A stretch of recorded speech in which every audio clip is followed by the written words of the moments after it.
Hola a todos. Continuamos en este segundo foro La Toja, Vínculo Atlántico. Saudamos de novo aos televidentes que nos siguen a través da G2, da Televisión de Galicia e por streaming. Entramos en un bloque temático con una videoconferencia y una mesa en la que abordar la respuesta de Europa. Europa ha visto cómo uno tras otro sus países caían víctimas de una pandemia sin ningún referente, con graves consecuencias, sin fronteras para el virus, y que ha tenido que responder a una situación inédita con la determinación y la rapidez que exigía su gravedad. La crisis económica desatada por el confinamiento ha llevado al Banco Central Europeo a adquirir un gran protagonismo para sostener la liquidez de la economía. Ayer en este foro se decían que había sido una actitud heroica. Hoy vamos a hablar de Europa, vamos a hablar del Banco Central Europeo, del eje franco-alemán, de la figura de Angela Merkel, las divisiones o coexiones que esta pandemia pueda crear en Europa. Muchos temas a tratar. Para ello tendremos una conferencia del vicepresidente del Banco Central Europeo, Luis de Guindos, y también una mesa que posteriormente se va a celebrar con Mariano Rajoy, expresidente del Gobierno de España, Enrico Letta, el ex primer ministro de Italia, y el politólogo Iván Krastev, moderados por Ignacio Torreblanca, director e investigador principal del Consejo Europeo de Relaciones Exteriores.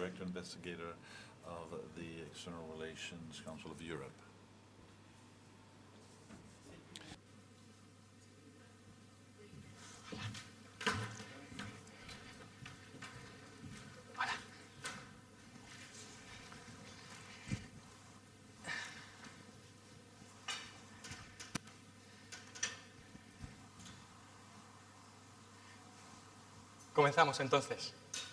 Pues muchísimas gracias, vicepresidente del Banco Central Europeo, Luis de Guindos, presidente del Gobierno, Mariano Rajoy. Es un placer estar aquí. Vamos a tener dos sesiones. Primero vamos a escuchar a Luis de Guindos, que hablará durante unos 20 minutos. Tendremos un par de preguntas para él, para intentar terminar a 1:30, y daremos paso al siguiente panel, donde estará, además del presidente Rajoy, estarán Enrico Letta y Iván Krastev. Así que, sin más, el vicepresidente Luis, adelante, por favor. Muy buenos días, muchísimas gracias al Foro La Toja por esta invitación, y además hacerlo con tan buenos amigos como el expresidente Rajoy, como Enrico Letta y contigo, Nacho. Yo voy a referirme a tres cuestiones fundamentales en esta intervención. La primera es la situación económica y las perspectivas para la zona euro. En segundo lugar, lo que ha sido la respuesta de política económica, centrado fundamentalmente en la política monetaria, la política del Banco Central Europeo. Y en tercer lugar, haré una consideración sobre la situación de estabilidad financiera en la zona euro. Con respecto a lo que es las perspectivas económicas, lo que está siendo la evolución de la crisis, las cifras son conocidas por todos, es decir, una caída muy importante del Producto Interior Bruto del 8% en el segundo trimestre, que sigue a una caída de algo más del 3% en el primer trimestre. Es una caída sin precedentes, es decir, prácticamente no existen desde el final de la Segunda Guerra Mundial situaciones como estas desde el punto de vista de lo que es la evolución del Producto Interior Bruto. Y a partir del tercer trimestre, lo que esperamos es, a medida que se va produciendo el desconfinamiento de las economías europeas, que ya se inició pues, prácticamente a finales de abril, una recuperación que tiene que ser intensa, que tiene que ser rápida en el tercer trimestre. Esperamos un rebote pues, relativamente importante y más moderado ya en lo que sería el cuarto trimestre. Pero bueno, nuestra proyección en estos momentos es que para el conjunto del año 20 la caída del PIB sea del 8%. Yo voy a referirme a continuación a una serie de cuestiones más cualitativas que cuantitativas, porque son conocidos por todos, pero que creo que son relevantes. En primer lugar, es una referencia a la recuperación que ya se ha iniciado, pero que es una recuperación incierta, que es una recuperación incompleta y es una recuperación desigual. Es incierta porque va a depender de la evolución de la pandemia, de la desarrollo de una vacuna. Lo que estamos viendo en muchos países europeos es un incremento muy importante de los brotes de la pandemia, de las infecciones. Algunos ya hablan de la segunda ola.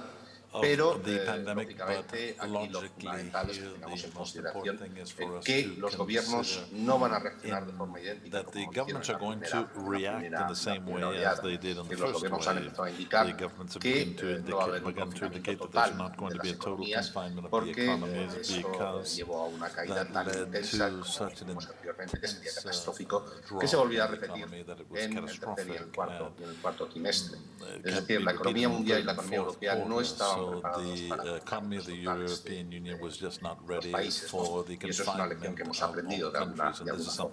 Por lo tanto, hay un incremento de los rebrotes, la esperanza es que encuentre rápidamente una solución, pero la reacción desde el punto de vista de las autoridades no va a ser idéntica, va a ser mucho más, por decirlo de una forma específica y centrada en concretos en situaciones más concretas, pero no va a haber un confinamiento general de la actividad económica. La segunda cuestión que es importante es que va a ser una recuperación incompleta. Según nuestros datos y nuestras proyecciones, tardará hasta prácticamente finales del año 22 en recuperar el nivel de producto que teníamos antes del inicio de la pandemia, que teníamos antes en el año 19. Y después, tal vez, lo más importante es que es desigual. Desigual por sectores, es decir, está afectando mucho más al sector servicios, al sector industrial, y muy desigual por países. Y lo estamos viendo que tanto en la caída que hubo en el segundo trimestre y en el primer trimestre ha habido países que han tenido una caída mucho más intensa, y también el riesgo es que en la recuperación, que se ha iniciado ya, y que incluso tiene que venir de forma relativamente natural por motivos estadísticos, a medida que se va produciendo el desconfinamiento, no haya una recuperación similar, simétrica, homogénea entre los diferentes países. Eso tiene consecuencias desde el punto de vista, como comentaré posteriormente, de la política económica. Respecto a la inflación, lo que vamos viendo es que en lo que queda de año la inflación va a estar en valores negativos. Hoy hemos tenido incluso un dato del mes de septiembre. Va a estar en valores negativos como consecuencia fundamentalmente de la caída de la demanda influida por la pandemia, también como consecuencia de la caída de los precios de la energía que se produjo durante los meses de marzo-abril, y también porque algunos países, en el caso de Alemania, pero también no solamente Alemania, también Irlanda, por ejemplo, han establecido rebajas del IVA hasta final de año, que lógicamente tiene un impacto desde el punto de vista de lo que es la evolución hasta el final de este ejercicio. Para el año que viene esperamos que ya la inflación se vaya recuperando en paralelo a lo que es la recuperación económica, y porque también los efectos bases que han jugado negativamente en el año 20, pues de algún modo en el año 21 jueguen en el sentido contrario. Y para el año 22 nuestra proyección es que la inflación estaría en torno del 1,3%, que es claramente por debajo de la definición de estabilidad de precios del Banco Central. Otro elemento básico desde el punto de vista va a marcar lo que es la recuperación es el comportamiento del mercado laboral. Lo que hemos visto es que si uno mira las estadísticas de evolución del empleo, de evolución del paro, la caída del empleo y el incremento del paro han sido mucho menos intensas que la del producto. Ello es consecuencia fundamentalmente de todos los programas de empleo temporal, lo que se llaman los ERTE europeos, que se han puesto en marcha en el conjunto de la Unión, y que de alguna forma encapsulan lo que es la evolución del mercado del trabajo y lo ponen en una posición de desconexión, de algún modo, con lo que es la evolución de la actividad económica.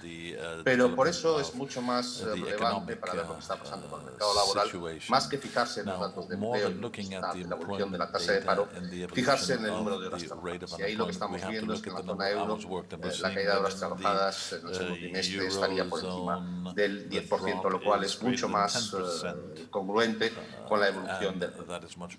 Y por otro lado, también otra cuestión fundamental es el comportamiento del consumidor. Durante el periodo de confinamiento, en el momento más duro de la pandemia, lo que hubo fundamentalmente es un incremento de la tasa de ahorro derivado del propio confinamiento. Evidentemente las familias no podían gastar. Y ese ahorro, que es un ahorro forzado, de algún modo se tiene que ir incorporando al consumo, que es lo que ha estado ocurriendo a medida que se ha ido produciendo la apertura de las economías. Pero hay otra parte del ahorro, que es un ahorro por motivo de precaución o por motivo preventivo, que se refleja además en un incremento muy importante de los depósitos de las familias en las entidades financieras y de cuya futura comportamiento, de cuya futura transformación va a depender muchísimo la evolución de la recuperación y la intensidad de la recuperación. Y tiene que ver básicamente con la confianza. Y por último, ya una cuestión de algún modo más cualitativa, y es que cuando uno mira la evolución comparada de los diferentes países, tanto en términos de la pandemia, de infecciones, fallecimientos, etcétera, y también desde el punto de vista económico, hay una cuestión que es básica, es decir, los que mejor comportamiento han tenido han sido aquellos en los cuales las instituciones mejor han funcionado y mejor funcionan.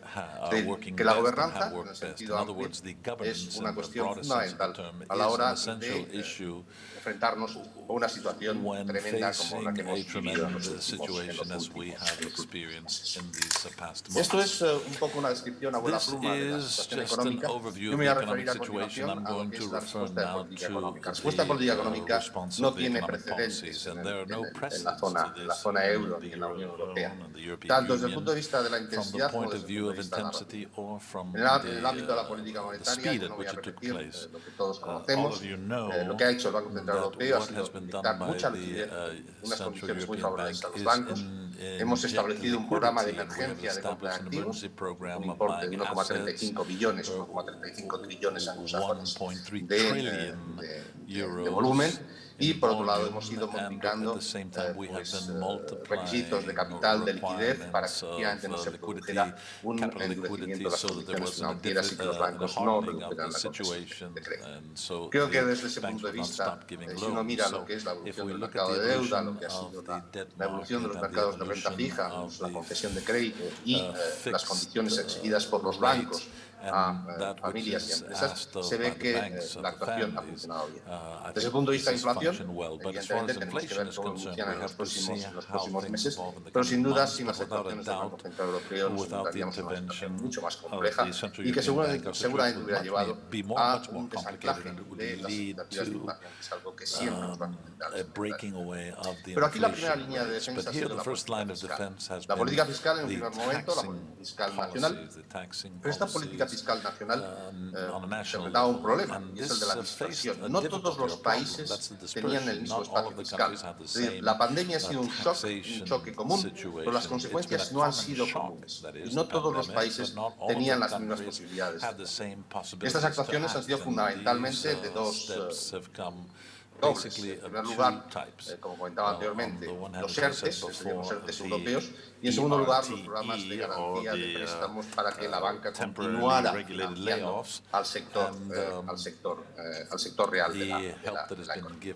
Por eso, dado el diferente espacio fiscal, lo que fue la aprobación del Fondo de Recuperación tiene una, si me permite, una virtualidad especialmente reseñable, y es que va a permitir que, de algún modo, estas divergencias desde el punto de vista del espacio fiscal posteriormente no se trasladen en su totalidad a lo que sería comportamientos dispares desde el punto de vista de la evolución económica y de la recuperación. Porque el Fondo de Recuperación, aparte de que hay novedades de deuda, lo que hace es que se centra en aquellos países que tienen han tenido un mayor impacto desde el punto de vista de la crisis y que tienen una menor capacidad de actuación fiscal, teniendo en cuenta además que una parte importante de las transferencias del fondo van a ser transferencias que son no reembolsables, es decir, que no es. En definitiva, independientemente de lo que ha sido una crisis económica, como decía yo, sin precedentes, un impacto brutal, lo que vemos fundamentalmente es que la actuación de política económica lo que ha permitido, en última instancia, es evitar una crisis de deuda que se hubiera, de alguna forma, adicionado a lo que era una crisis sanitaria, a una crisis económica, y hubiera llevado a una situación incluso muchísimo más difícil de la ya terrible que hemos vivido en los últimos meses.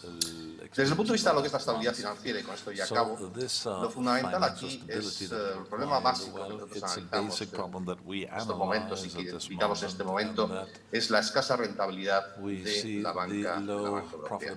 Los cálculos nuestros indican que en el segundo trimestre de este año la rentabilidad como retorno sobre el capital de la banca europea está por debajo del 2%. Los inversores están exigiendo a los bancos europeos, sin embargo, un coste de capital, es decir, un retorno en torno del 10%.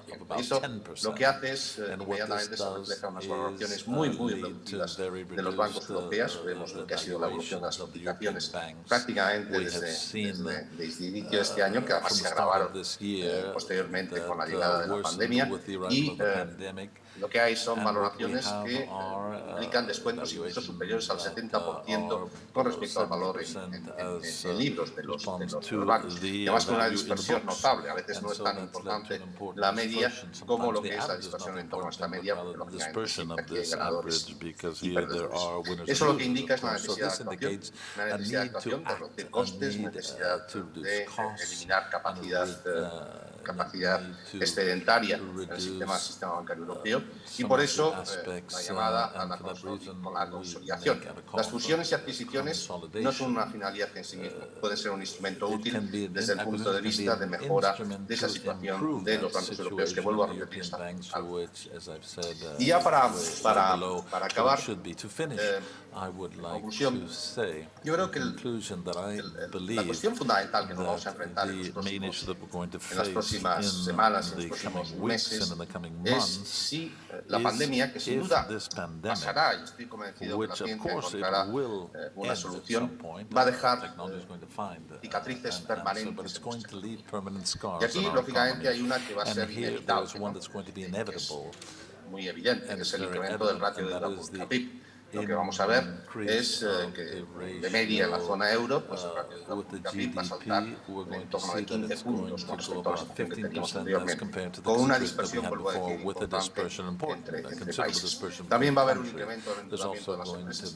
Este es un choque que se ha producido fundamentalmente no por un factor externo, no por la política monetaria, no como lo que ocurrió en el año 2008, que fue una crisis bancaria y una crisis de crédito. El choque financiero proviene de la caída de la facturación de las empresas. Las empresas se encuentran que de la noche a la mañana su facturación cae un 30, un 40%, y que sin embargo su estructura de costes está ahí, ¿no? Y entonces es fundamental la supervivencia, es decir, volver a rellenar esta caída de facturación y también intentar que la estructura de costes no lleve a una situación insolvente a las empresas, ¿no? Por tanto, actuaciones de política fiscal, como decía anteriormente, que son los ERTES, o la concesión de liquidez apoyada en las garantías públicas son fundamentales. Y también puede haber otra posible cicatriz o efecto estructural de la pandemia, que es que la recuperación que se va introduciendo desde el punto de vista del producto no tenga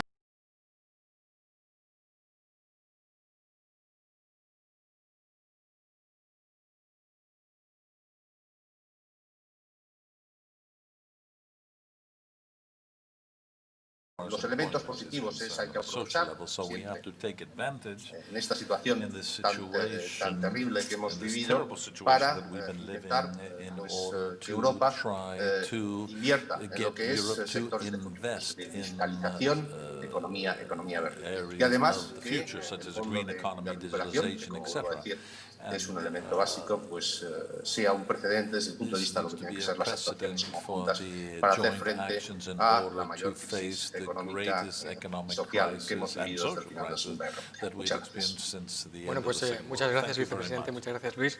Por supuesto, si el presidente quiere hacer alguna consideración o pregunta, es más que bienvenido. Bueno, yo estoy sustancialmente de acuerdo con todo lo que ha dicho Luis de Guindos, a quien aprovecho para saludarle. Fue un brillante ministro de Economía, como todo el mundo sabe, y por eso es hoy el vicepresidente del Banco Central Europeo. Pero, en fin, yo no tengo en este momento nada más que preguntarle, sino darle las gracias también como gallego, porque estamos aquí en La Toja, un lugar donde yo me casé hace ya algunos años, y por tanto pues uno tiene una cierta querencia. Yo creo que ha estado muy bien, y mejor que le pregunten otros. Un placer. Igualmente, Luis. Bueno, pues es una pena que no podamos tenerte aquí con nosotros, pero aún así, un par de preguntas a abuela Pluma. ¿Cuándo y cuánto nos tiene que preocupar el endeudamiento, ¿no? los niveles de deuda, y qué horizonte ves en esa reducción de deuda entre lo que se coma la inflación, lo que se gane con ajustes fiscales y lo que se gane por crecimiento económico, ¿no? ¿Cómo ves ese panorama a medio plazo? Ahora mismo quizá no, pero a medio largo plazo de deuda, de endeudamiento.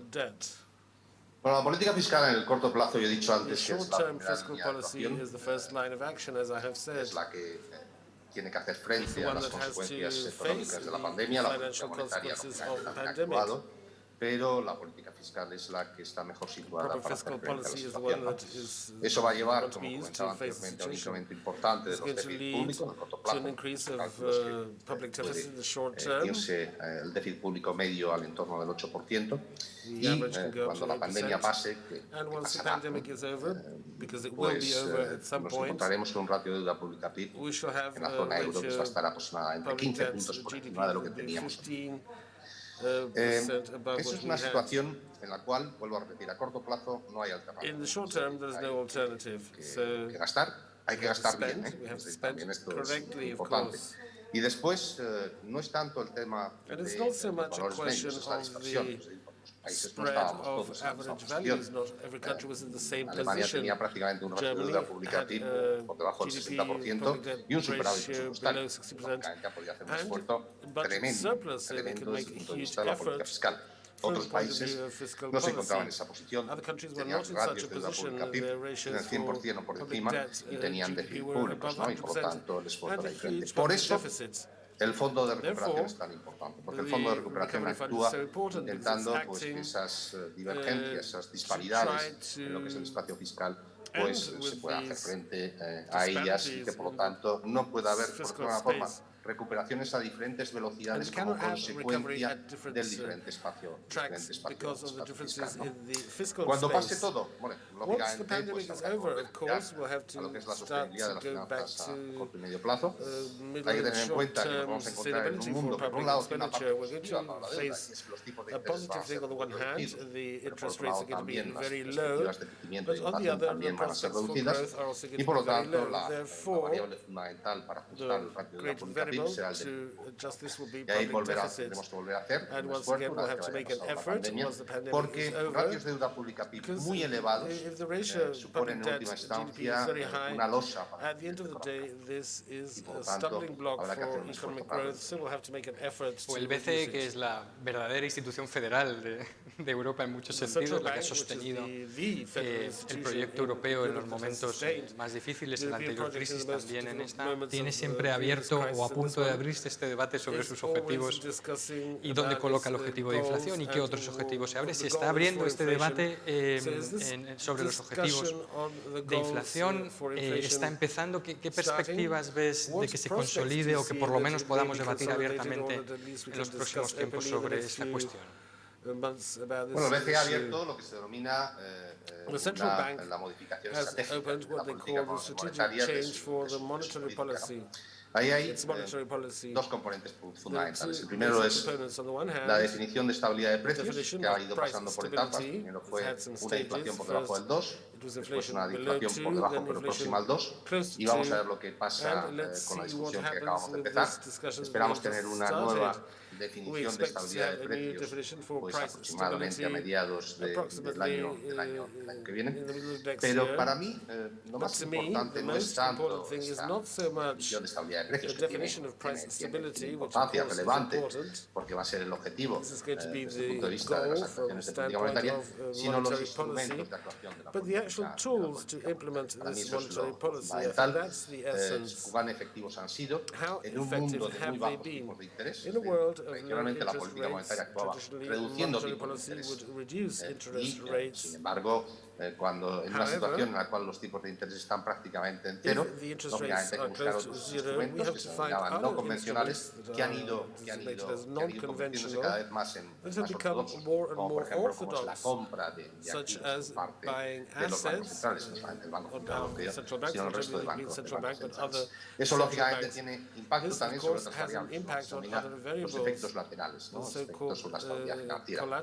Y posteriormente ya, como una tercera consideración, yo creo que van a surgir todas los objetivos secundarios, es decir, estabilidad financiera, cuestiones como por ejemplo la transición climática, la economía verde, e incluso también consideraciones, aunque esto es mucho más para la política fiscal, de la inclusión social, porque no podemos olvidar que la pandemia va a producir efectos desde el punto de vista de esta igualdad, no en el sentido tradicional, además entre conectados, no conectados con otras dimensiones que a lo mejor no habíamos escuchado hace simplemente unos meses.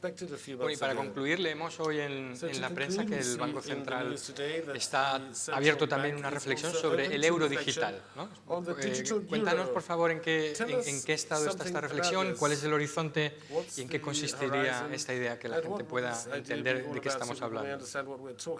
Bueno, el euro digital es una variable importante en un mundo cada vez más digital y además con la digitalización se ha acelerado como consecuencia de la pandemia, ¿no? Hay que ver cómo hacemos las compras ahora y cómo se hacían antes, cómo va incrementándose lo que es, por ejemplo, la utilización de Internet.